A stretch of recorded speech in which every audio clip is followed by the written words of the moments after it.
देखो बेटा, नोट करो। सेक्शन फॉर्मूला क्या होता है? तो right the heading section formula. Formula तो आप सबने पहले भी पढ़ा हुआ है। तो सिंपल कॉन्सेप्ट ये है कि मान लीजिए कि ये पॉइंट ए और बी है। ए का पोजीशन वेक्टर सपोज कर लीजिए ओ ए वेक्टर है, और बी का पोजीशन वेक्टर आपके पास मान लीजिए ओ बी वेक्टर है। और लाइन ज्वाइनिंग ए बी को एक पॉइंट सी ने m/n के रेशियो में डिवाइड किया, तो आपको सी का पोजीशन वेक्टर मतलब ओसी चाहिए।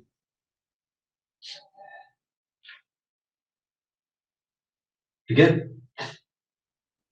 और सेक्शन फॉर्मूले से क्या आपको रिजल्ट बनेगा? वो बनेगा position vector of this point C. जैसे 2D में देखा था तो अपन किसका कोऑर्डिनेट मिला था? सी का कोऑर्डिनेट मिला। 2D में अपने को सी का कोऑर्डिनेट मिला था। अब अपने पास यहाँ पे सी का पोजीशन वेक्टर मिलेगा। अब पोजीशन वेक्टर से कोऑर्डिनेट तो हमने कर ही सकते हो, लास्ट क्लास हमने बताई दिया आपको। तो फॉर्मूला ये होता है कि पोजीशन वेक्टर ऑफ सी, अगर तुम सी मान लें तो पोजीशन वेक्टर ऑफ सी मतलब vector c is equal to m into position vector m into इधर का पोजीशन वेक्टर m इंटू इधर का position vector m into position vector of b plus n into position vector of a upon m plus n. This is called section formula. If division is internal or internal division. अगर division external होगा तब क्या होगा? तो कुछ नहीं, हमको ये देखना होता है बेटा कि सी ने किसको डिवाइड किया। अगर सी ने ए बी को डिवाइड किया, पहला पॉइंट ए है, दूसरा पॉइंट बी है। पहले पॉइंट की तरफ के रेशियो को हम फर्स्ट रेशियो या m1 m कहेंगे, और वहीं से फॉर्मूला हमेशा स्टार्ट करेंगे। तो पहला पॉइंट है उस तरफ के रेशियो से स्टार्ट करेंगे, और दूसरी तरफ के कोऑर्डिनेट या वेक्टर से या कॉम्प्लेक्स नंबर से मल्टीप्लाई करेंगे। ठीक है, कोऑर्डिनेट इसका या वेक्टर या कॉम्प्लेक्स नंबर से इसके मल्टीप्लाई करेंगे। ठीक, प्लस n इंटू इधर क्रॉस करेंगे, इससे मल्टीप्लाई करेंगे अपॉन m प्लस। अगर डिवीजन इंटरनल है, और अगर डिवीजन एक्सटर्नल होगा, तो अगर डिवीजन आपका एक्सटर्नल होगा तब हम क्या करेंगे?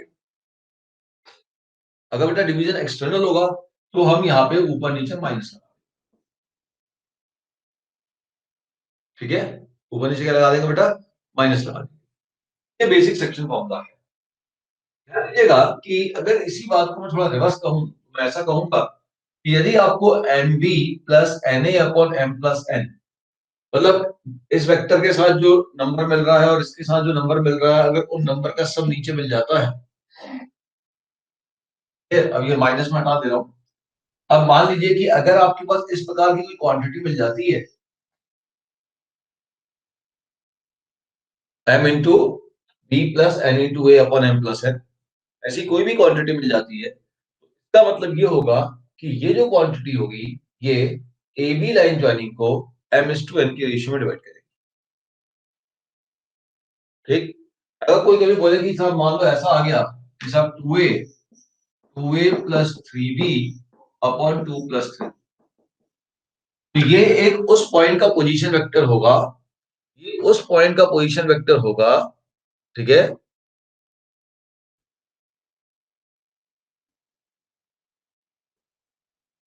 ध्यान दो। तो ये ए बी लाइन ज्वाइनिंग पे उस पॉइंट का पोजीशन वेक्टर होगा, उस पॉइंट के पोजीशन वेक्टर को रिप्रेजेंट करेगा जो ए बी को 2 इंटू ए, तो 3:2 के रेशियो में divide. So this will represent a position vector of this point C. अगर इस प्रकार का कभी भी फॉर्मेट मिल जाता है, twice of a plus size of b upon 2 plus 3, तो यहाँ नंबर है वो नीचे सम में आ जाते हैं। तो ये एक पॉइंट का पोजीशन वेक्टर रिप्रेजेंट करेगा, ये पॉइंट का पोजीशन वेक्टर रिप्रेजेंट करेगा जो इस ए बी लाइन ज्वाइनिंग को, जैसे 3 इंटू बी था तो बी के अपोजिट तरफ 3 आएगा, और 2 इंटू ए था तो ए के अपोजिट तरफ 2 आएगा, तो ये सी पॉइंट को रिप्रेजेंट करेगा जो ए बी को 3:2 के रेशियो में डिवाइड। तो उल्टा देखना सीखिए, ये इंपॉर्टेंट है हमारे लिए। ठीक है, हम रिवर्स देखेंगे।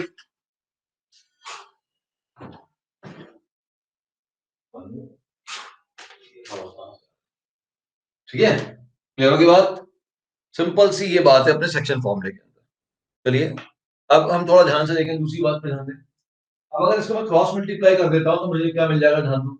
Vector C into M plus N is equal to M B plus N A, transfer कर दो तो हो जाएगा M B plus N A minus C into M plus N is equal to 0। Section formula C मिल गया। अच्छा, ये जो 3 पॉइंट थे ए बी सी, ये कैसे हैं? ये पॉइंट ए है, ये पॉइंट बी है और ये पॉइंट सी है। ये तीनों पॉइंट तो एक ही स्ट्रेट लाइन पे लाई कर रहे हैं। इसका मतलब जो पॉइंट ए सी बी जो है ये तो कोलिनियर है। बोलो, कोलिनियर है या नहीं है? अगर सी पॉइंट इसमें हम कंसिडर कर रहे हैं तो कोलिनियर है।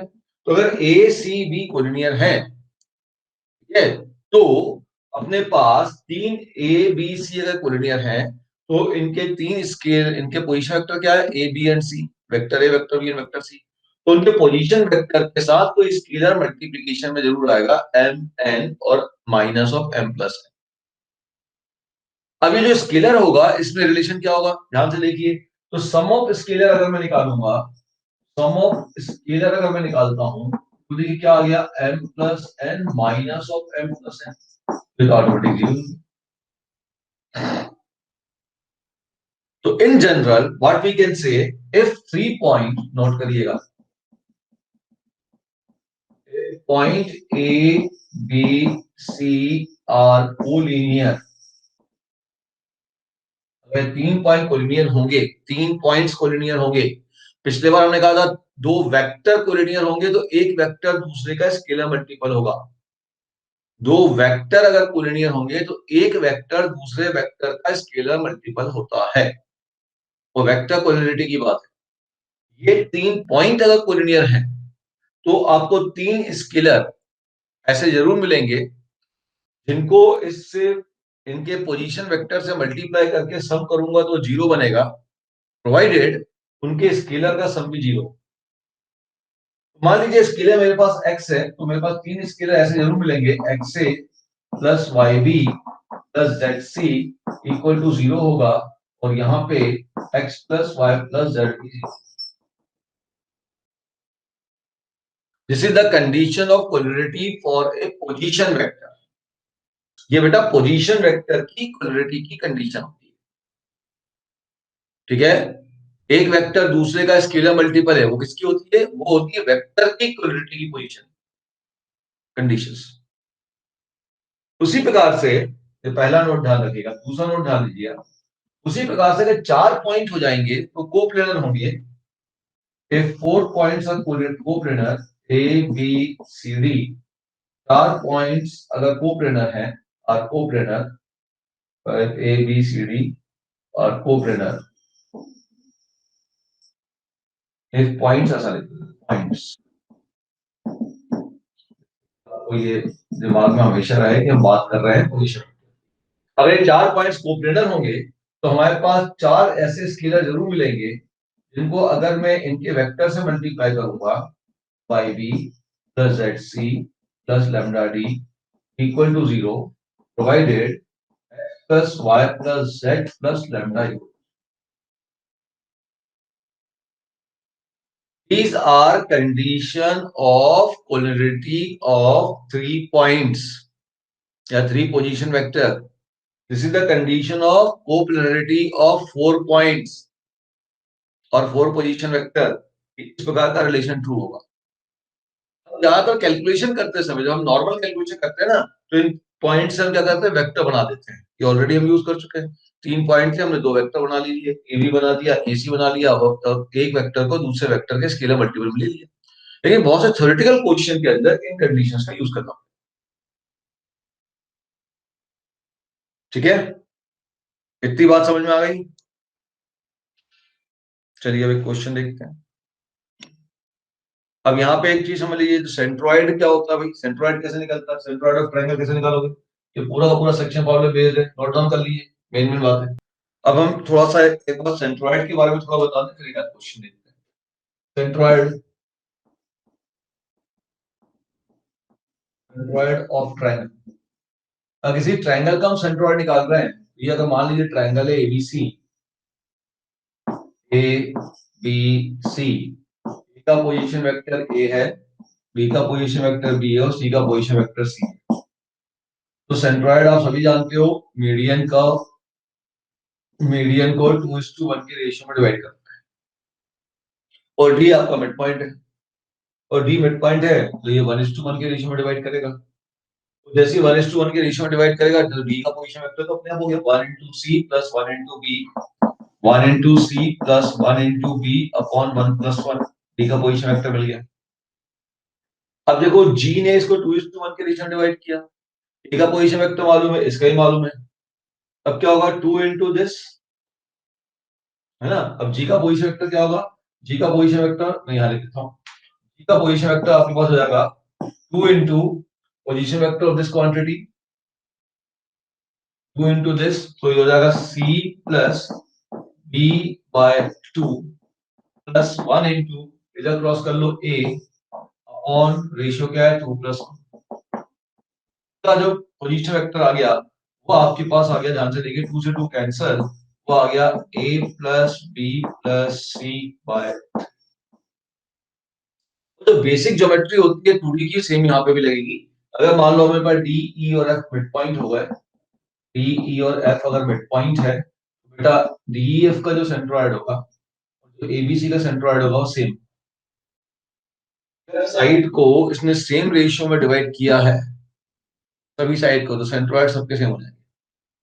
ठीक है, दूसरी बात ध्यान रखिएगा कि ये जो ए एफ बी ई ए है ये एक पैरेललोग्राम बनता है, ये एक पैरेललोग्राम है, बी डी ई एफ ये भी पैरेललोग्राम है, ठीक है, ई एफ ये डी ये भी पैरेललोग्राम, ये सब एक पैरेललोग्राम। ठीक है, तो इसको पैरेललोग्राम हम ट्रीट कर सकते हैं, कोई दिक्कत नहीं है ना। ओके, बाकी तो मेरे ख्याल से कोई दिक्कत नहीं होगी आपको। और ठीक है, अब मैं बात करता हूँ अगर टेट्राहेड्रन आ गया तो सेंट्रॉइड कैसे निकालें। टेट्राहेड्रन क्या होता है, टेट्राहेड्रन का मतलब होता है कि बेस में आपके पास एक इस प्रकार का ट्रायंगल होगा और एक वर्टेक्स होगा यहाँ पे, मतलब बेस में एक ट्रायंगल होगा, जमीन पे एक ट्रायंगल होगा, एक जमीन पे ट्रायंगल होगा और एक पॉइंट हवा में होगा। उस हवा वाले पॉइंट को ट्रायंगल के तीनों वर्टेक्स से ज्वाइन कर लेंगे, तो ये जो 4 फेज फिगर बनेगा वो टेट्राहेड्रन। इसे आप कह सकते हैं पिरामिड विद ट्रायंगुलर बेस। ये मान लीजिए एबीसी आपके पास, ए बी सी ये आपके पास ट्रायंगल है और ओ पॉइंट यहाँ पे सपोज करो, ये आपके पास ओ वेक्टर हो जाएगा, ये ओ बी वेक्टर हो जाएगा, ये ओ सी वेक्टर हो जाएगा, इसको डी मान लो, ये ओ डी वेक्टर हो जाएगा with respect to any origin. तो इसका पोजीशन वेक्टर ए मान लेता हूँ, इसका पोजीशन वेक्टर बी मान लेता हूँ, इसका पोजीशन वेक्टर सी मान लेता हूँ, तो इसका पोजीशन वेक्टर डी मान लेता हूँ। आप सेंट्रॉइड निकालने के लिए, इस टेट्राहेड्रन का सेंट्रॉइड निकालने के लिए पहले आप इस ट्रायंगल एबीसी का सेंट्रॉइड निकालें। तो ट्रायंगल एबीसी का जो सेंट्रॉइड होगा वो मान लीजिए जी, तो ये आ गया, जैसे ये निकाला, तीनों के पोजीशन वेक्टर का सम डिवाइडेड बाय 3। अब जो सेंट्रॉइड होगा टेट्राहेड्रन का वो इस डीजी लाइन को, सेंट्रॉइड को अपन जी मान लेते हैं या जीटी मान लेते हैं, सेंट्रॉइड ऑफ टेट्राहेड्रन। ये सेंट्रॉइड ऑफ जो टेट्राहेड्रन होगा ये इस जी डीजी लाइन को 3:1 के रेशियो में डिवाइड, इसमें डिवाइड करेगा, ये 3:1 के रेशियो में डिवाइड करेगा। नोट कर लें, ये प्रॉपर्टी है बेटा। तो अगर आप पहले जी निकालेंगे तो जी की वैल्यू क्या आ जाएगी, जी की वैल्यू तो हो जाएगी आपके पास vector A plus vector B plus vector C by 3, फिर 3 into this 1 into this by 3 plus 4। तो सेंट्रॉइड का जो जीटी हो जाएगा, centroid of tetrahedron, that will be equal to vector A plus vector B plus vector c plus vector d divided by. अब अगर pentagon आ जाएगा तो वही तीनों पांचों वर्टेक्स का सम डिवाइडेड बाय 5। ध्यान रखिएगा कि जो ट्रायंगल है ना और पेंटागन, पेंटागन का अगर हम सेंटर की बात करेंगे तो पेंटागन अगर इसको हम देखें तो कहां से ये बैलेंस होगा ट्रायंगल, ये जी से बैलेंस होगा। इक्विलिब्रियम कहां से बनेगा, जी से बनेगा। तो यहाँ पे इसको एज ए सेंटर हम कंसीडर कर सकते हैं। ठीक है, क्लियर, उस पे हम थोड़ा सा क्वेश्चन पे ध्यान देंगे। नोट कर लीजिए, सेंट्रॉइड क्लियर हो गया। ये प्रॉपर्टी नोट कर लीजिए कि भाई ये जो डीजी है इसको सेंट्रॉइड और टेट्राहेड्रन 3:1 के रेशियो में डिवाइड कर, इसमें कोई डाउट नहीं होगा, मेरे ख्याल से सबको क्लियर है। नोट करो, the point D E and F question है the points B E and F, these points divide BC, divides BC, CA and AB, CA and AB in ratio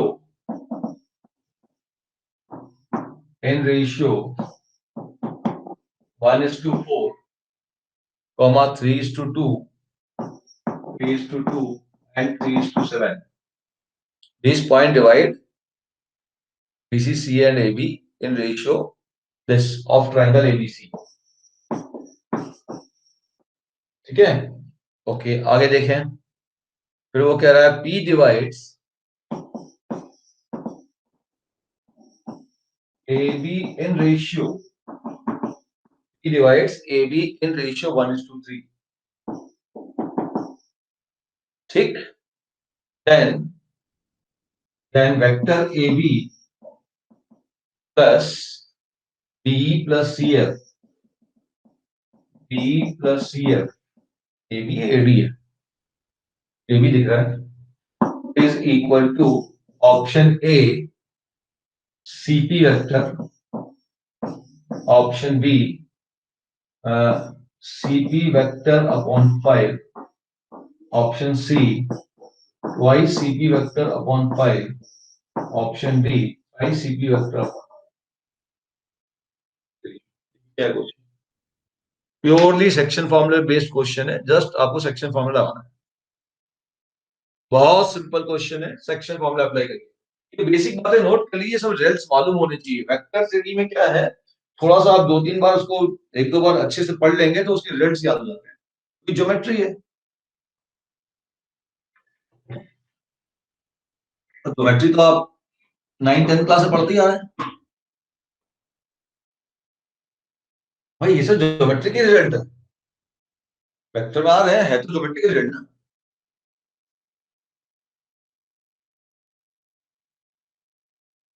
यही जब कॉम्प्लेक्स नंबर में जाएगा हो जाएगा Z1 Z2 Z3, तो जी हो जाएगा Z1 plus Z2 plus Z3 Z3। हाँ जी, देखिए क्वेश्चन बहुत सिंपल है, अगर आप इसको देखें तो बड़ा इजीली सॉल्व हो जाएगा, बहुत ज्यादा इसमें दिमाग खर्च करने की जरूरत नहीं है। ये मान लीजिए आपके पास ट्राइंगल है ABC, अब हम कह रहे हैं डी ने BC को डिवाइड किया, डी ने BC को डिवाइड किया 1:4 के रेशियो, फिर हम कह रहे हैं E ने CA को डिवाइड किया, E ने CA को डिवाइड किया 3:4 के रेशियो में, 2 के रेशियो में, फिर हम कह रहे हैं F ने AB को डिवाइड किया, F ने AB को डिवाइड किया 3:7 के रेशियो में, ये क्वेश्चन। फिर हम एक और चीज कह रहे हैं कि P ने AB को डिवाइड किया इन रेशियो 1:3, तो P ने इसको 1:3 के भी रेशियो में डिवाइड किया, मान लो ये पॉइंट P भी ये। अब हम कह रहे हैं कि जो AB वेक्टर होगा प्लस BE वेक्टर होगा, है ना, AB vector plus BE vector ये क्या होगा, ये हम देखना चाहते हैं। देखिए यहाँ पे A के पोजीशन वेक्टर को A मान लो, B के पोजीशन वेक्टर को B मान लो, C के पोजीशन वेक्टर को C मान लो। आप चाहे तो ऐसा भी कर सकते थे, A को ओरिजिन ले सकते थे, आप A को ओरिजिन ले सकते थे, ठीक है ना, और इसका केवल पोजीशन वेक्टर B और C मान के भी क्वेश्चन को सॉल्व कर सकते थे, लेकिन मैं ABC मान के चल रहा हूँ कि सिमेट्री से लिखने में दिक्कत नहीं है। ए बी वेक्टर लिखने जा रहा हूं मैं, अब सीधे सीधे वेक्टर लिखने जा रहा हूं। ए बी वेक्टर क्या होगा, position vector of B minus position vector of A, so B minus A, ये तो हो गया B minus minus vector, okay, plus B E vector, B E vector क्या होगा, ई का पोजीशन वेक्टर माइनस बी का पोजीशन वेक्टर, ई का position vector क्या हो जाएगा, रेशियो मालूम है 2:3, तो 2 into C plus 3 into A, सो हो जाएगा 2C plus 3A, ऐसे ही था ना, 2 इधर क्रॉस इधर क्रॉस अपॉन 2 माइनस ब्रैकेट में लिखता माइनस बी का पोजीशन वेक्टर तो बी है मालूम ही, प्लस सी एफ, ये एफ का पोजीशन वेक्टर माइनस सी का पोजीशन वेक्टर, एफ ने किस रेशियो में डिवाइड किया, एफ ने डिवाइड किया 3:7, तो 3 into b 7 into a, तो 3b plus 7a upon 10 minus सी का पोजीशन वेक्टर है सी, सॉल्व कर लीजिए इसको। देखिए क्या आता है, सिंपल इतना काम करना है भाई। सेक्शन फॉर्मूला लिखना बताया था ना, इस रेशियो से स्टार्ट करो, दूसरी तरफ जाओ, इधर स्टार्ट करो, दूसरी तरफ जाओ, अपॉन वो रेशियो का सम। सिंपल सा कैलकुलेशन करना, सॉल्व कर लीजिए इसको। ये है आपके पास 2 + 3 5 हो गया, ये 5 हो जाएगा, 10 हो गया है। एलसीएम लीजिए, सॉल्व करिए, देखिए क्या आता है आंसर। तो एक काम कर सकते हो, बी वाले सब एक साथ सॉल्व कर लो। तो बी वाले सॉल्व कर लेते हो, ये प्लस बी है ध्यान दो, और ये माइनस बी है, तो उड़ ही गया। तो आंसर में बी वाला कोई कनेक्शन नहीं। देखते हैं और कहीं बी बच रहा है कि, हाँ बच रहा है यहाँ। ये बी और बी उड़ गया, और ये हो गया 3b/10। कोई बात नहीं, लिख देता हूँ 3b/10, यहाँ मिल गया मुझे। ओके, अब ए वाले पे चलता हूँ। ये माइनस है और ये माइनस, ये हो जाएगा -5, तो क्या -2a/5, -2a/5, और हो जाएगा +10/10, तो -2a/5, तो 7a/10 -2a/5। ये है ना, माइनस ले लिया यहाँ, तो -5 है, +3 है, तो क्या -2a/5, और यहाँ पे हो गया 7a/10। अब नीचे 10 है, तो इसको 2 से और मल्टीप्लाई कर दो, तो हो जाएगा 4/10, 4/10। सॉल्व कर लो भैया, 3 है तो हो जाएगा 3a/10, तो हो जाएगा 3a/10। अब सी पे कैलकुलेशन कर लो, ये हो गया 2c/5 ना, बी तो पूरा सॉल्व हो चुका है, 2c/5 -1 माइनस सी, तो -5 हो गया, तो क्या -3c/, ये पूरी कहानी बन गई। ठीक है ना। तो देखिए अब अपने को ये रिजल्ट आ रहा है। ठीक, अब वहां पे पहले सॉल्व करके देखते सीपी क्या है भाई, सब जगह सीपी सीपी आ रहा है। सीपी क्या है, position vector of P, P का पोजीशन वेक्टर क्या होगा, 1:3 के रेशियो डिवाइड कर रहा है, तो 1 × बी और 3 × ए। तो सीपी वेक्टर निकाल लो, सीपी वेक्टर होगा पोजीशन वेक्टर ऑफ पी, तो पी का पोजीशन वेक्टर है 1 × बी, तो बी +3 × ए +3a/1 + 3 4 माइनस, ये है सीपी।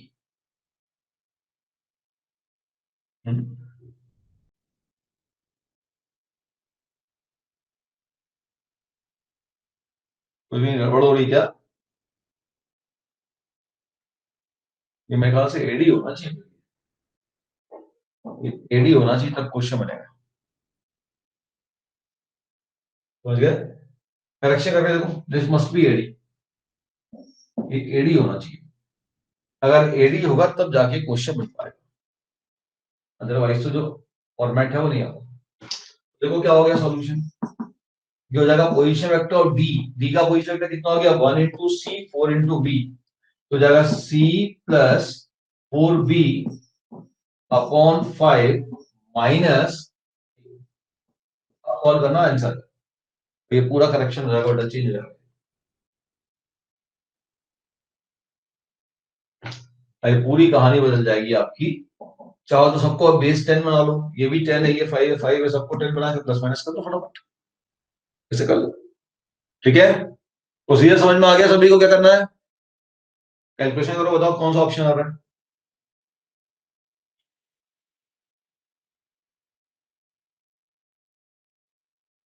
भाई ये काम करो, सबके बेस को 10 बना लो।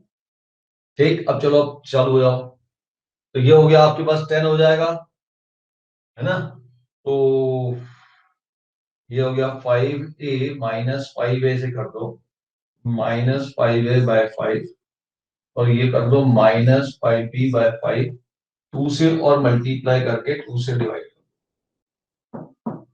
बेस हो गया 10। अब चलिए सी पे कैलकुलेट करते हैं, 2c प्लस 4c, ये हो गया 6c, 6c, और ये माइनस -10c, तो 6c -10c, तो -4c। अब बी पे आ जाओ, तो हो गया 8b, 8b, और ये हो गया -10b, 8b -10b कितना हो गया, -2b, -2b + 3b, तो ये हो जाएगा बी। अब ए पे आ जाओ, -10 है, -10 है, और ये हो गया +6a, -4a, -4a + 7a, तो हो गया 3। बस, अब ये जो फॉर्मेट आया इसको देख लो, ये कितना आ रहा है, ये आपके पास हो जाएगा b plus 3a minus 4c upon 4। दिख रहा सेम तो b plus 3a minus 4c आ गया, क्या दिक्कत है? ठीक है ना, तो ये हो गया 4 टाइम्स ऑफ cp। ये जो न्यूमरेटर है this is equal to 4 times of cp, तो ये आपके पास रिजल्ट हो जाएगा this is equal to 4 time of cp vector by 10, तो हो जाएगा 2 अपॉन 5 cp। ऑप्शन आपका बन जाएगा यहाँ पे बेटा, थोड़ा कैलकुलेशन ध्यान से करो, ठीक है, कैलकुलेशन ध्यान से करो। एबीसीडी ले लो, a 4 point ABCD, a 4 points a B c d have position vector vector A, vector B, vector C and vector D. These are the 4 position vector. It is such that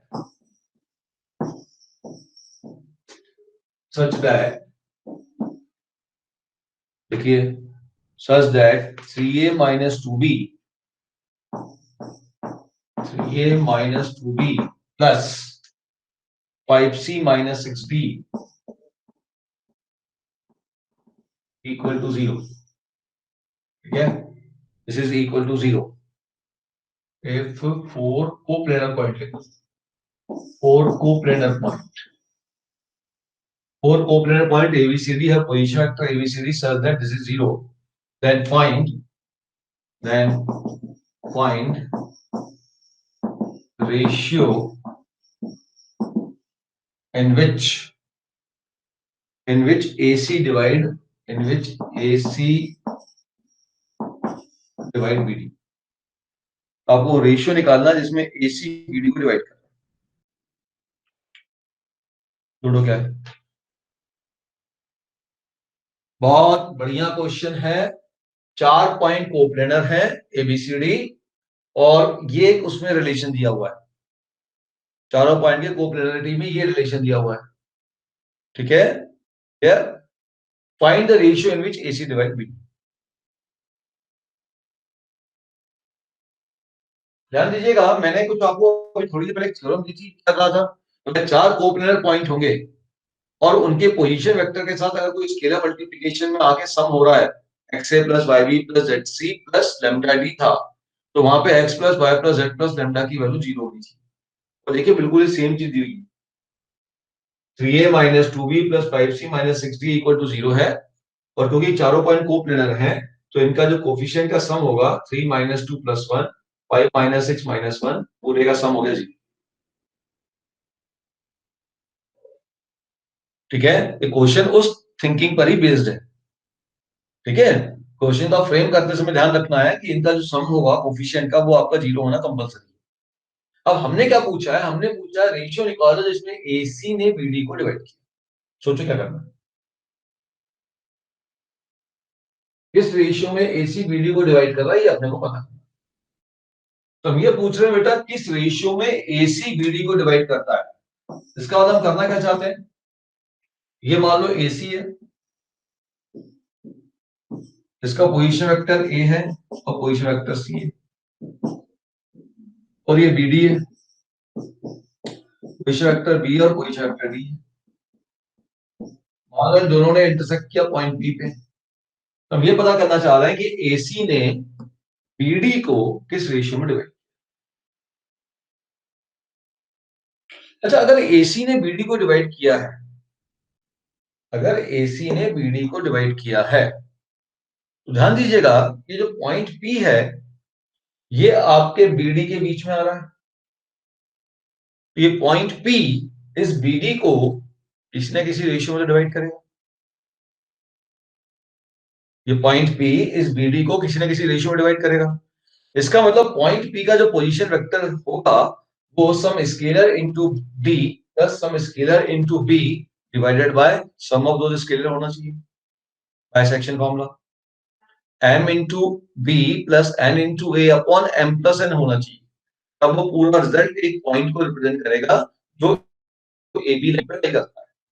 तो अगर point P की हम बात कर रहे हैं क्योंकि वो BD पे लाई कर रहा है, तो पॉइंट पी का position vector some scalar into d plus some scalar into b upon sum of those scalar होना चाहिए, है ना। उसी प्रकार से पॉइंट पी अगर एसी को डिवाइड कर रहा है तो some scalar into a plus some scalar into c upon sum of those scalar, वो पॉइंट पी का पोजीशन वेक्टर होना चाहिए, है ना। तो अब देखिए अपन ये कोशिश करेंगे कि हम यहाँ पर क्वेश्चन के अंदर सेक्शन फॉर्मूले का जो बेसिक कॉन्सेप्ट था कि m into B plus n into A upon m plus n, ये क्रिएट कर, ठीक है। किस पे क्रिएट कर लिए, एसी पे क्रिएट करें और बीडी पे क्रिएट करें, और कोशिश करें बीच में साइन प्लस का हो, क्योंकि ये पॉइंट पी आपका इंटरनल पॉइंट है एसी और बीडी के बीच का है, इसलिए ए और सी के बीच में प्लस साइन चाहिए, तभी पॉइंट इंटरनल होगा, अदरवाइज पॉइंट एक्सटर्नल हो जाएगा। अगर बाई चांस पूरा एक्सटर्नल तो हमें परेशानी नहीं है उसमें, हमें उसमें दिक्कत नहीं है। लेकिन हम कोशिश करते हैं, देखिए क्या क्या दिया हुआ उसके हिसाब से हमको ए और सी को एक साथ रखना है, तो हमने ए सी को एक साथ रखा 3a प्लस 5c, बी और डी को एक साथ रखना है, तो हमने बी और डी नेगेटिव में थे, दोनों को राइट हैंड साइड में भेज दिया 2b प्लस 6।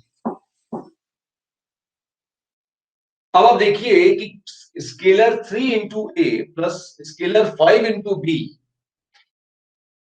मिल गया और प्लस आ गया। अगर इसके डिनोमिनेटर में 3 प्लस 5 में ले आऊं तो ये उस पॉइंट को रिप्रेजेंट करेगा जो एसी को 3:5 या 5:3 के रेशियो में डिवाइड करेगा। अगर इसके डिनोमिनेटर में मैं इस स्केलर 2 प्लस 6 को ले आऊं, m into B plus n into A upon m plus n, ध्यान रखिए m प्लस n, अगर इसके नीचे मैं 2 प्लस 6 को ले आता हूं तो भी ये उस पॉइंट का पोजीशन वेक्टर होगा जो इसको 6:2 के रेशियो में डिवाइड करेगा।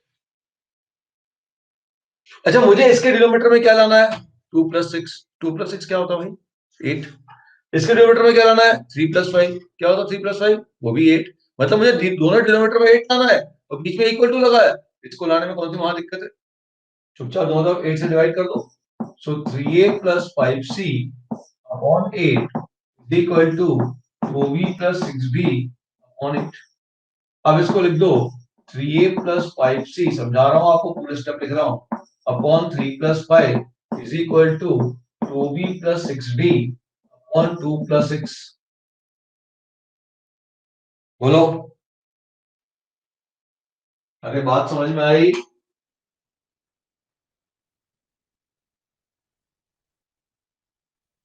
पॉइंट समझ में आया सभी को। अब आप मुझे बताइए कि ये जो है ये एक ऐसे पॉइंट का पोजीशन वेक्टर रिप्रेजेंट कर रहा है जो एसी की लाइन ज्वाइनिंग के ऊपर होगा, उसके बीच में कहीं होगा, इस एसी के बीच में, ये उस पॉइंट का पोजीशन वेक्टर को रिप्रेजेंट कर रहा है जो इसको 3:5 के रेशियो में डिवाइड करेगा। एसी को किस रेशियो में डिवाइड करेगा, ए के साथ कौन है, ए के साथ 3 है, तो इधर आएगा 5 और इधर आएगा 3, तो वो ये जो पूरा रिजल्ट है ये उस पॉइंट के पोजीशन वेक्टर को रिप्रेजेंट करेगा जो एसी लाइन ज्वाइनिंग को 5:3 के रेशियो में डिवाइड करेगा। और एसी के ऊपर तो केवल एक ही पॉइंट मिल रहा है यहाँ पे, तो ऑब्वियसली ये पॉइंट बी का पोजीशन वेक्टर हो जाएगा, ठीक है। This is the position vector of point P.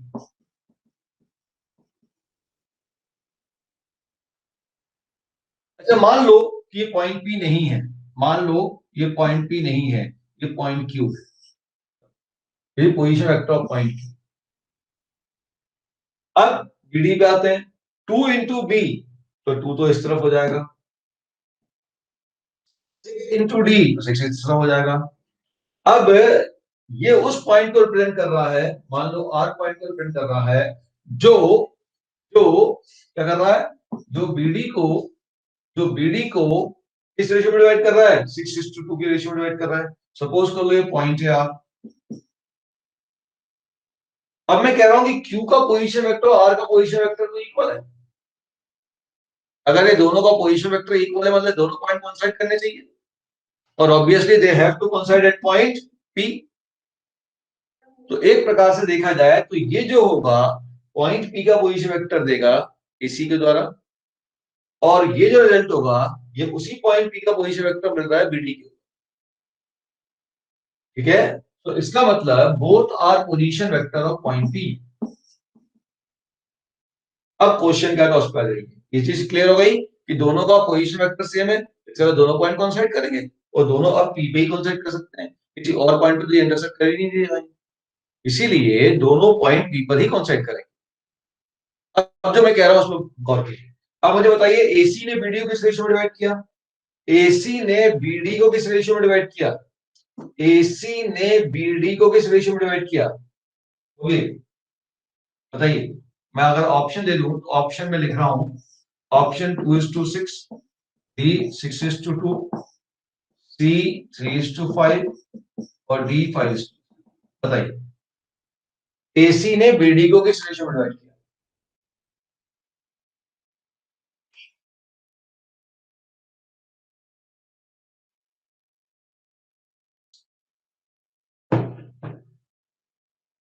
Option भेजिए, मूक दर्शक मत बनिए।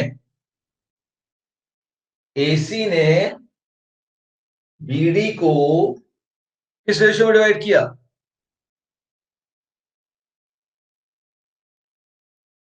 अरे ये लाइन एसी बीडी को डिवाइड कर रही है, रेशियो क्या है? बी की तरफ रेशियो क्या है? 6, और डी की तरफ रेशियो क्या है? 2। तो एसी ने बीडी को 6:2 के रेशियो में डिवाइड किया, तो ऑप्शन आपका हो गया B.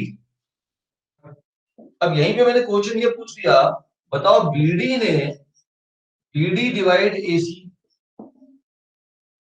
BD divides AC, BD ने एसी को किस रेशियो में डिवाइड किया?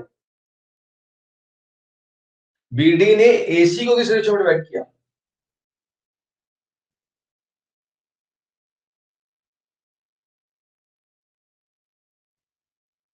तो एसी लिखा है तो पहले पॉइंट की तरफ पहला रेशियो लेना है, तो ए की तरफ रेशियो कौन है? 5, तो 5:3।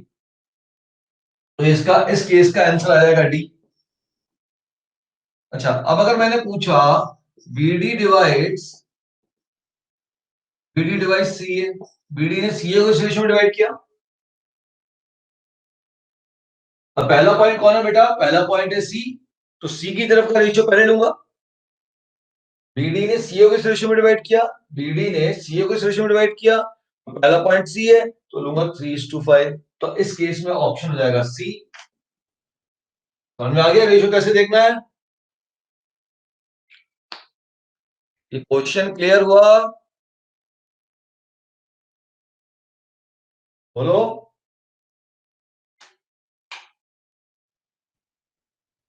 क्वेश्चन क्लियर हो गया सभी को? चलो, तो कैसे इसको अप्रोच करना है वो आपको समझ में आया? हाँ, कोई डाउट है क्या? नितिन चतुर्वेदी जी, क्लियर है? तुमने हाथ उठाया,